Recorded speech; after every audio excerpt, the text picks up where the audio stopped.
All right, this activity is called Have You Ever Seen a Banana or Have You Ever Eaten a Banana? It was shown to me by Brother Cannon, who is a fellow S&I employee. And it's one that when I saw, I thought, I can do that. It's fast. It's a readiness activity, meaning that it's done at the beginning of class. It takes 3 to 5 minutes. And the whole purpose is just to pull the students into the learning environment and focus them in on what we're going to be talking about. And so I start by having a couple bananas up front, and I ask for 2 volunteers who like bananas. Usually I'll call in a young man and a young woman, and they'll come up. And then I'll just ask them a little bit about bananas. You know, when was the first time you've had a banana? Do you remember the first time you had a banana? Because most of them have been eating it since they were little kids. And I use this activity when we are looking at a story that the students have known their whole life. It might be a story, for example, like Noah's Ark, that is so common.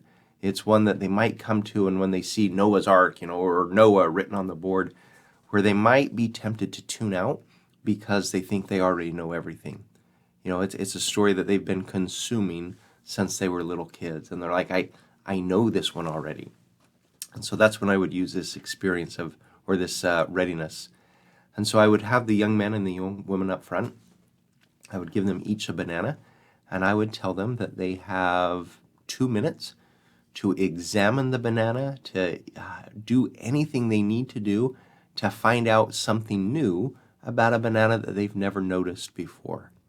And after 2 minutes, they're going to report to the class their new information. And so they can't just eat it because they've done that before. They need to find something new about a banana.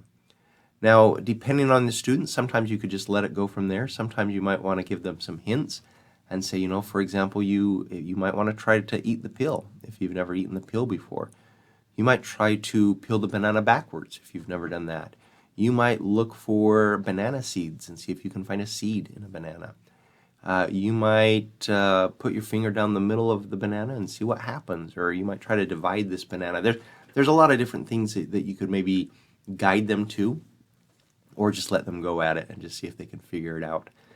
But after their 2 minutes, have them report to the class, and it's kind of fun for everybody to see them, especially if they're eating the peel or trying something. Usually the class is laughing and we're having fun.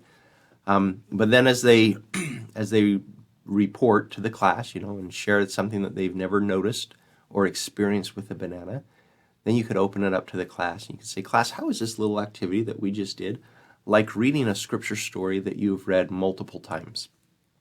And the students will usually pick on pretty quickly that if you look for something, and if you don't take that idea that I already know everything there is to know about this story, that there'll be new things that you can find in the story.